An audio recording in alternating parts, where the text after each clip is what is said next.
और सभी साथियों को स्वागत करता हूं सबका इस यूट्यूब चैनल पर जिसका नाम है स्टडी विद पीएन लोधा। साथियों, आज हम मनोविज्ञान का गोल्डन पेपर नंबर 34 हल करेंगे। कक्षा 11वीं की किताब से बहुत सारे प्रश्न बनाए गए हैं, साथ में NEP 2020 से भी बहुत सारे प्रश्न लिए गए हैं। तो चलिए वीडियो को शुरू करते हैं, अंत तक देखिएगा पूरे 30 प्रश्नों का। बहुत कुछ नया सीख करके और अच्छा सीख करके जाने वाले हो। मूल्यांकन आपका बहुत ही शानदार होगा टेस्ट से। तो चलिए पहला क्वेश्चन देखेंगे। आपके प्रश्न संख्या 1 है, राष्ट्रीय शिक्षा नीति 2020 की गाइडलाइन के अनुसार राज्य शिक्षकों के लिए कितने घंटे की योजना प्रस्तावित कर रहा है?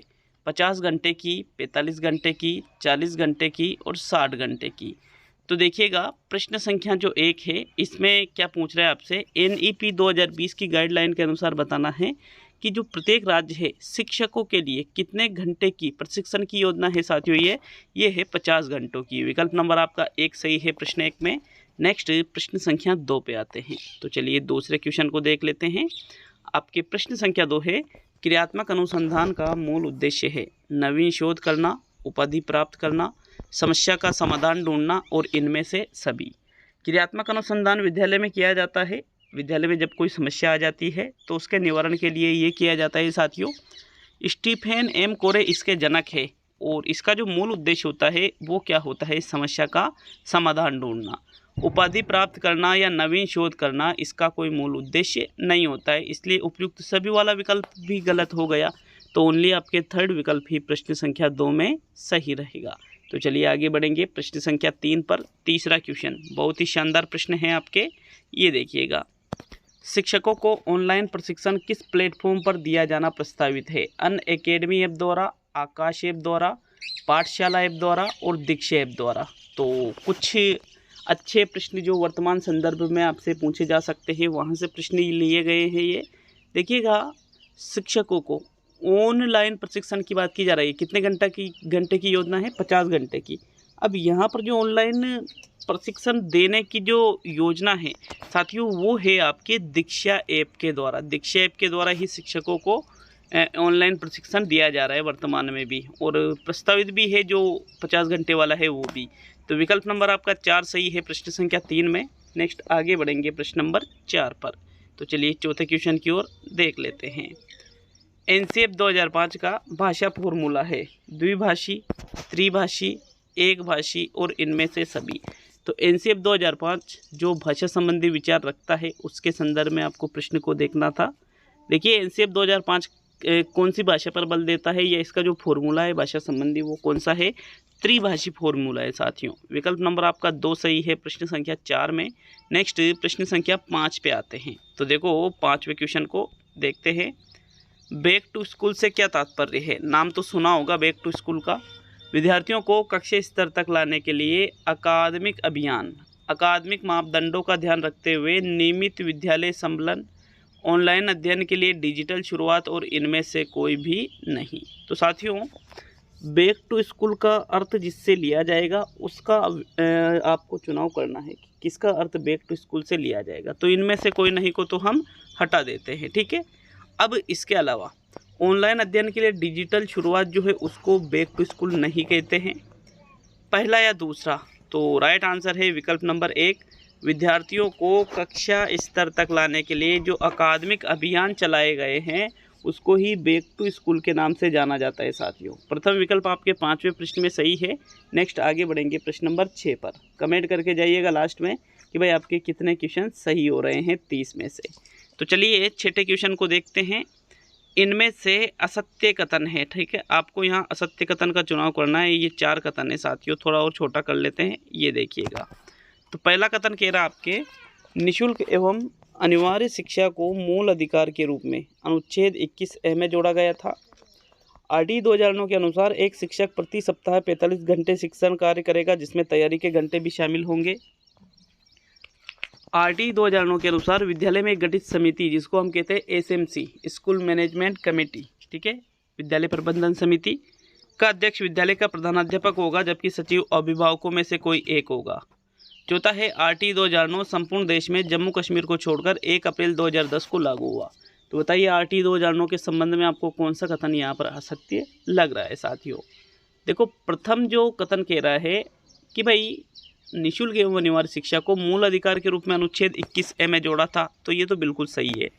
दूसरा कह रहा है कि एक सप्ताह में 45 घंटे शिक्षण कार्य होगा जिसमें तैयारी के घंटे भी शामिल होंगे शिक्षक के, ये भी सही है। लेकिन तीसरा विकल्प यहाँ गलत है साथियों। क्यों है? क्योंकि आरटी 2009 में जो एसएमसी की बात की गई है तो उसमें एसएमसी का जो अध्यक्ष है वो प्रधान अध्यापक थोड़ी होता है, वो तो अभिभावकों में से कोई एक होता है, सचिव होता है प्रधान अध्यापक। तो ये उल्टा लिख दिया था यहाँ पे, ठीक है। थर्ड विकल्प आपके आरटी 2009 के संबंध में असत्य है। बाकी ये संपूर्ण देश में जम्मू कश्मीर को छोड़कर 1 अप्रैल 2010 को लागू हुआ था, तो ओनली थर्ड विकल्प ही आपके प्रश्न नंबर 6 में सही रहेगा। नेक्स्ट प्रश्न संख्या 7वां क्वेश्चन है आपके, निम्न में से कौन सा विकास का सही सिद्धांत नहीं है? सातत्य का सिद्धांत, व्यक्तिगत भिन्नता का सिद्धांत, पैटर्न की एकरूपता का सिद्धांत, विशिष्ट से सामान्य प्रतिक्रियाओं की कार्यवाही का सिद्धांत। तो देखिए, विकास का सही सिद्धांत जो नहीं है उसका चुनाव यहाँ पर आपको करना है। तो भाई कौन से विकल्प का चुनाव करोगे, पहले, दूसरे, तीसरे या चौथे विकल्प का?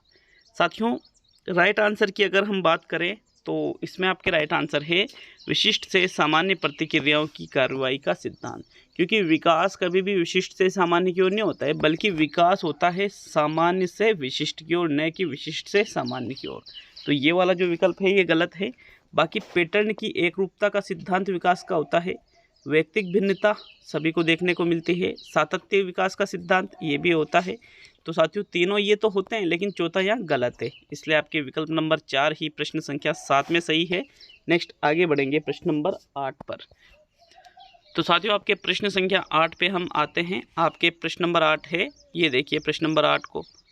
8वां क्वेश्चन क्या है? यह विश्वास की निर्जीव वस्तुओं में जीवन जैसे गुण होते हैं, ठीक है, और वे कार्य करने में सक्षम होते हैं, कहलाता है।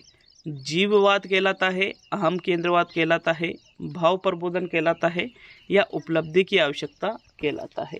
तो देखिए, विश्वास क्या होता है? निर्जीव वस्तुओं में भी सजीव जैसे, मतलब मान लो कोई निर्जीव वस्तु जैसे पत्थर है, तो बालक ये समझता है कि पत्थर में भी जीवन है। जैसे मान लीजिए बालक कहीं चल रहा है, नीचे गिर जाता है, गिरने के बाद में अब उसकी चोट लग गई, तो चोट लगने पर वो पत्थर को मारता है रोते रोते, तो वो क्या समझता है कि भाई पत्थर की चोट लग रही है। तो ये समझना ही क्या है?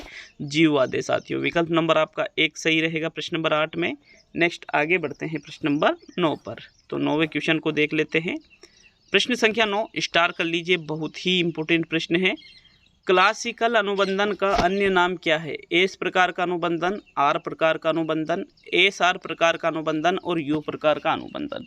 क्वेश्चन ऐसा है कि भाई गलत होने के बहुत ज़्यादा चांसेज है, क्योंकि मुझे पता है कि आप कौन सा विकल्प चुनने वाले हो। अगर गलत चुनोगे तो, सही चुनोगे तो फिर बहुत बढ़िया बात है।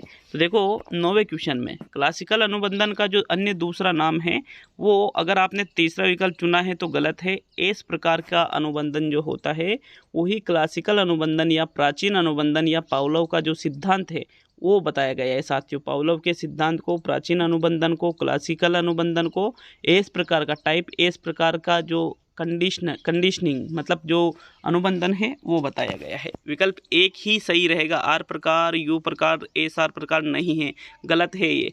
अगर आपको तीसरा लग रहा है तो बिल्कुल गलत है वो, ओनली प्रथम विकल्प ही इसमें सही है। तो चलिए आगे बढ़ेंगे अब हम प्रश्न संख्या 10 पर। 10वां प्रश्न, किसी अनुबंधित उद्दीपक के प्रति बगैर सीखी हुई अनुक्रिया कहलाती है। अनुबंधित उद्दीपक, अनुबंधित अनुक्रिया, अनुबंधित उद्दीपक और अनुबंधित अनुक्रिया। तो देखो वो प्रश्न क्या पूछ रहा है, किसी अनुबंधित मतलब जो अनुबंधित नहीं है उस उद्दीपक के प्रति यदि बगैर सीखी हुई अनुक्रिया हो तो अनुबंधित मतलब अनुबंधित नहीं है, तो फिर साथियों उसको हम उद्दीपक तो कहेंगे नहीं। दूसरा या चौथा रहेगा अनुबंधित अनुक्रिया या अनुबंधित। तो राइट आंसर रहेगा विकल्प नंबर 2 अनुबंधित अनुक्रिया, क्योंकि अनुबंधित उद्दीपक का मतलब यहाँ भोजन से लिया जाएगा और भोजन से यदि लार का आना हो रहा है तो वो अनुबंधित अनुक्रिया का ही उदाहरण रहेगा। सेकंड विकल्प आपके 10वें प्रश्न में सही है। नेक्स्ट प्रश्न संख्या 11 पे आते हैं। तो 11वां प्रश्न, परिश्रम प्रियता बनामहीनता अवस्था के लिए एरिक्सन ने कौन सा आयु समूह बताया है? 6 से 11 वर्ष, 12 से 20 वर्ष, 3 से 6 वर्ष, 18 से 3 वर्ष, 18 माह से 3 वर्ष। देखिए परिश्रम प्रियता का मतलब होता है परिश्रम बनामहीनता की बात ही यहाँ पर की जा रही है कि उसको परिश्रम मतलब कार्य करना अच्छा लगता है, लेकिन उसको कोई कार्य करते हुए टोक देता है कि अभी तू छोटा है, ये मत कर, वो मत कर, तो साथियों उसमें हीन भावना उत्पन्न हो जाती है। तो फिर इस अवस्था को एरिक्सन ने कौन सा आयु समूह बताया है? 6 से 11 वर्ष, मतलब जो बाल्यावस्था का समय है वो ही है साथियों ये। विकल्प नंबर आपका 1 सही है प्रश्न नंबर 11 में। नेक्स्ट आगे बढ़ेंगे प्रश्न संख्या 12 पर। तो चलिए 12वें क्वेश्चन को देखेंगे। वाचिक अधिगम किया जाता है शाब्दिक रूप में, 1 सेकंड रुकना थोड़ा। देखो प्रश्न क्या है, वाचिक अधिगम किया जाता है शाब्दिक रूप से, सांकेतिक रूप से, आकृतिक रूप से और क्रियात्मक रूप से। तो जो वाचिक अधिगम की बात यहाँ पर की जा रही है, वाचिक का मतलब साथियों संकेत या आकृति या क्रिया से नहीं लिया जाता है, बल्कि शाब्दिक रूप से लिया जाता है, क्योंकि वाचिक मतलब बोल करके, शाब्दिक अधिगम। विकल्प नंबर आपका 1 सही है प्रश्न नंबर 12 में। नेक्स्ट आगे बढ़ेंगे प्रश्न संख्या 13 की ओर। तो चलिए 13वें क्वेश्चन को देख लेते हैं। आपके 13वें क्वेश्चन में आपसे पूछा जा रहा है, थोड़ा बड़ा प्रश्न है, अच्छे से समझना है ना। निम्न में से कौन सा रचनात्मकता की प्रक्रिया के लिए सही तार्किक क्रम है? अंतर्दृष्टि, तैयारी, परिपाक और सत्यापन। तैयारी, अंतर्दृष्टि, परिपाक और सत्यापन। तैयारी, परिपाक, अंतर्दृष्टि, सत्यापन और तैयारी, अंतर्दृष्टि, सत्यापन और परिपाक। तो ये जो 4 विकल्प है इसमें रचनात्मकता का मतलब सृजनात्मकता से लिया जाता है। तो साथियों होता क्या है, अगर अपने को प्रश्न आता नहीं है तो फिर हम थोड़ा कॉमन सेंस लगाते हैं। तो यह 3 विकल्पों में देखो सत्यापन है बाद में, मतलब इनमें से कोई एक होगा, तो हम फिर चौथे विकल्प को क्या कर देते हैं, हटा देते हैं साथियों। ठीक है, इसको तो हटा दिया, पहला, दूसरा या तीसरा विकल्प यहाँ सही होना चाहिए और इनमें से ही एक सही है। तो देखो सबसे पहले तैयारी की जाती है, अंतर्दृष्टि सबसे पहले नहीं है, ये यूनिट थोड़ी कि अंतर्दृष्टि के बाद में तैयारी करेंगे। सबसे पहले तैयारी की जाती है, तो फिर ये वाला विकल्प भी हट गया। फिर उसके बाद में परिपाक, फिर उसके बाद में अंतर्दृष्टि, फिर उसके बाद में सत्यापन किया जाता है। विकल्प नंबर आपका जो 3 है ये रचनात्मकता की प्रक्रिया के लिए सही तार्किक क्रम माना जाता है। थर्ड विकल्प ही राइट रहेगा प्रश्न 13 में। नेक्स्ट प्रश्न संख्या 14 पे आते हैं। तो प्रश्न संख्या 14 है, मानव विकास अत्यधिक लचीला होता है, इसका अर्थ है यह शैक्षणिक दिशाओं से सरोकार रखता है, यह जीवन पर्यंत चलता रहता है, यह संशोधन योग्य है और यह बहुदिश होता है।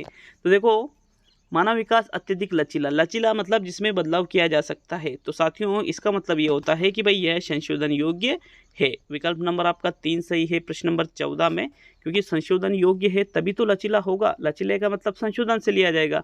अगर प्रश्न होता मानव विकास निरंतर चलने वाली प्रक्रिया है, तो फिर आपका दूसरा विकल्प हो जाता मानव विकास अलग अलग दिशाओं में होता है, तो आपका बहुदिश हो जाता है। ऐसे आपको ढूंढना था है ना, थोड़ा दिमाग लगा के प्रश्न को हल करोगे तो आसानी से हो जाएंगे साथियों ऐसे प्रश्न। तो चलिए नेक्स्ट प्रश्न नंबर 15 पे, 15वां क्वेश्चन है, निम्न में से कौन सा तत्व अभिप्रेरणा से संबंधित नहीं है? आवश्यकता, अंतर्नोद, संवेग और प्रोत्साहन। तो अभिप्रेरणा में 3 चीज़ें मैंने आपको कई बार बता रखी है।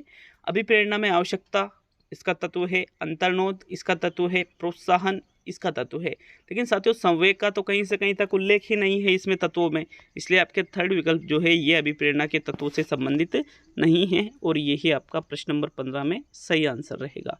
तो चलिए नेक्स्ट प्रश्न नंबर 16 पे आएंगे। 16वां प्रश्न, अभिरुचि, अभिवृत्ति, उपलब्धि तथा लिंग कौन सी विभिन्नताओं के क्षेत्र है? व्यक्ति की आंतरिक विभिन्नताएं, सामाजिक विभिन्नताएं, वैयक्तिक विभिन्नताएं, चारित्रिक विभिन्नताएं। तो साथियों व्यक्ति की जो अभिरुचि है सभी की अलग अलग है, अभिवृत्ति उसका दृष्टिकोण भी अलग अलग होता है, उपलब्धियां भी लगभग अलग अलग होती है, मिल भी सकती है लेकिन अलग अलग होती है, लिंग कोई स्त्रीलिंग कोई पुल्लिंग। तो ये चीज़ें जो अलग अलग साथियों अलग अलग विभिन्नताओं का ये क्षेत्र है, ये वैयक्तिक विभिन्नताओं को प्रदर्शित करते हैं। विकल्प नंबर आपका 3 सही है प्रश्न संख्या 16 में। नेक्स्ट आगे बढ़ेंगे प्रश्न संख्या 17 की ओर। तो चलिए 17वें क्वेश्चन की ओर बढ़ते हैं। 16वां क्वेश्चन तो कर लिया हमने, सॉरी इसके लिए, थर्ड विकल्प इसमें सही था। नेक्स्ट प्रश्न नंबर 17 पे आते हैं। निम्न में से कौन सा अधिगम अक्षम बालकों का लक्षण नहीं है? प्रत्यक्षीकरण प्रभाविता, सांवेगिक अस्थिरता, अव्यवस्थित अवधान और आवेगिता। तो साथियों जो अधिगम अक्षम बालक होते हैं उसका कौन सा लक्षण दिए गए विकल्पों में से मैच नहीं खाता है? तो आप अच्छी तरह से देख लीजिए विकल्पों को और फिर इसके बाद में सही विकल्प का चुनाव कीजिएगा।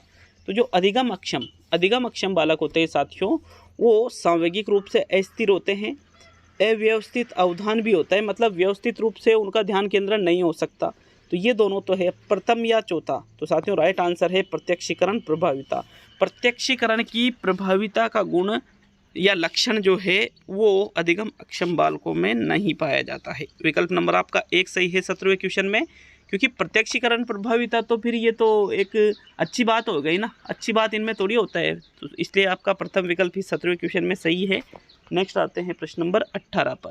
तो चलिए 18वें क्वेश्चन की ओर। सहभागी प्रेक्षण में प्रेक्षणकर्ता सक्रिय सदस्य के रूप में संलग्न होता है, दूर से प्रेक्षण करता है, अशाब्दिक व्यवहारों का प्रेक्षण करता है और परामर्श देता है। तो साथियों, एक जो सहभागी प्रेक्षण होता है, सहभागी मतलब साथ में भाग लेकर प्रेक्षण करना, तो इसमें क्या होता है, दूर से थोड़ी किया जाता है, ना ही परामर्श ना ही अशाब्दिक व्यवहार, बल्कि सक्रिय सदस्य के रूप में जो प्रेक्षण करता है वो संलग्न रहता है। जैसे मान लिए मुझे आपका प्रेक्षण करना है तो मैं बिना बताए आपके किसी समूह में रहूँगा, आपके साथ रहूँगा, आपके साथ रहकर ही आपका जो है प्रेक्षण करूंगा। विकल्प नंबर आपका 1 सही है प्रश्न नंबर 18 में।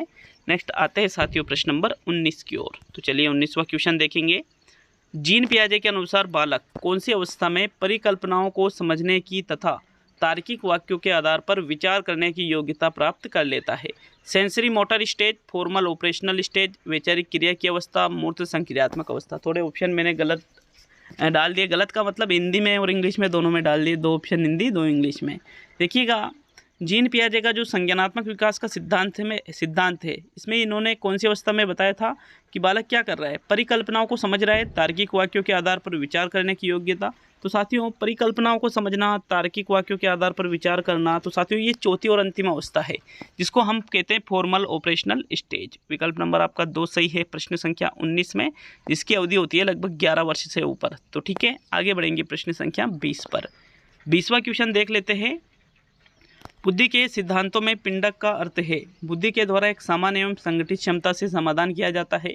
बुद्धि में स्वतंत्र रूप से क्रियाशील होने वाली बहुत सारी पृथक मानसिक क्षमताएं सम्मिलित होती है और दोनों सही है और इनमें से कोई भी नहीं। तो देखो, बुद्धि के 2 तरह के सिद्धांत होते हैं, एक तो पिंडक और विभाजक। जो पिंडक सिद्धांत है बुद्धि का, वो क्या कहता है, बुद्धि के द्वारा एक सामान्य एवं संगठित क्षमता से समाधान किया जाता है, क्योंकि पिंडक का मतलब जुड़ाव से लिया जाता है। जबकि एक और सिद्धांत है बुद्धि का, वो है बुद्धि का विभाजक। विभाजक मतलब अलग अलग चीज़ें बुद्धि में होती है, तो विभाजक दूसरा वाला विकल्प है। बुद्धि में स्वतंत्र रूप से क्रियाशील होने वाली बहुत सारी पृथक मानसिक क्षमताएं सम्मिलित होती है, ये बुद्धि का विभाजक सिद्धांत है साथियों। और ऊपर जो दिया गया है ये बुद्धि का पिंडक सिद्धांत है। ठीक है, दोनों को आपको अच्छी तरह से याद रख लेना है। प्रथम विकल्प यहाँ 20वें प्रश्न में सही है। तो चलिए आगे बढ़ेंगे प्रश्न नंबर 21 पर। 21वें क्वेश्चन को देख लेते हैं। संवेगात्मक बुद्धि शब्द को सबसे पहले किसने परिभाषित किया? फ्रेडरिक एवं किर्क, हेनरी एवं पीटर, जॉन एवं क्रेमबेक और मेयर एवं सेलोवी। साथियों, संवेगात्मक बुद्धि तो डेनियल गोलमैन इसका जनक माना जाता है, ठीक है, लेकिन सबसे पहले परिभाषित करने की बात की जाती है जब संवेगात्मक बुद्धि को, तो उसमें 2 नाम आते हैं, एक तो मेयर, एक सेलोवी। ठीक है, विकल्प नंबर आपका जो 4 है प्रश्न नंबर 21 में, यही आपका राइट आंसर है साथियों, मेयर एवं सेलोवी वाला। तो चलिए नेक्स्ट प्रश्न नंबर 22 पे आते हैं, आपके 22वां प्रश्न।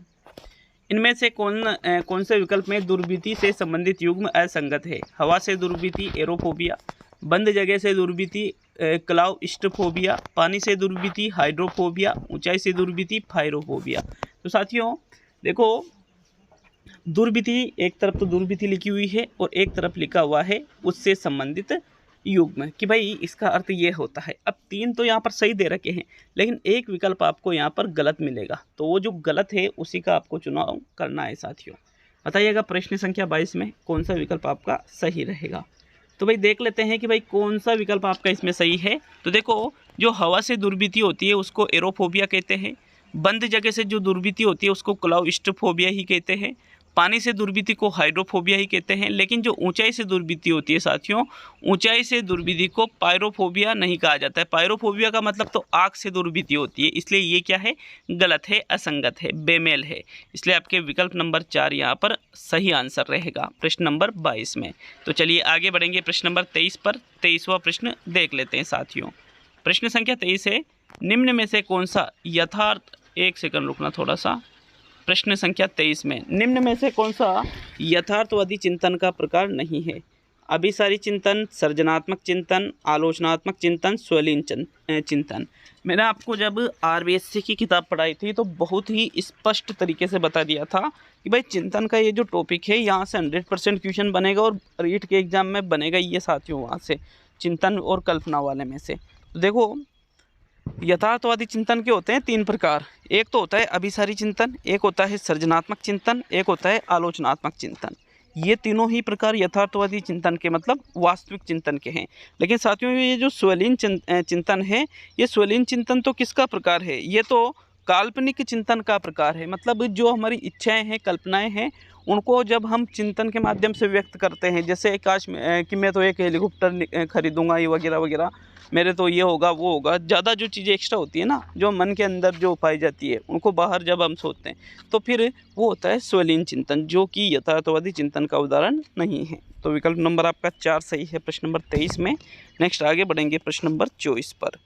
24वां क्वेश्चन है, ऐसे व्यक्ति जिनमें क्रोध, घमंड, अवसाद, आलस्य, असहायता की भावना अधिक होती है, किस प्रकार का व्यक्तित्व वो रखते हैं? रासिक, तामसिक, सात्विक और इनमें से सभी। तो यहाँ पर देखिए सात्विक वाले तो भाई अच्छी चीज़ें, जो नैतिकता है उस पर आधारित इनकी सोच होती है। जो राजसिक है, जो वास्तविकता पर आधारित सोच रखते हैं। लेकिन क्रोध, ज़्यादा क्रोध, घमंड, अवसादग्रस्त, आलस्य की भावना, असहायता की भावना, अगर ऐसी जो चीज़ें हैं वो किसकी विशेषता को प्रकट करती है साथियों? तामसिक प्रकार के व्यक्ति की। विकल्प नंबर आपका 2 सही रहेगा प्रश्न संख्या 24 में। नेक्स्ट आगे बढ़ेंगे प्रश्न नंबर 25 पर। तो चलिए 25वें क्वेश्चन की ओर बढ़ते हैं। प्रश्न संख्या 25 है, इनमें से कौन सा मानसिक स्वास्थ्य का लक्षण नहीं है? समायोजन की योग्यता, संवेगात्मक परिपक्वता, आत्मविश्वास और असहनशीलता।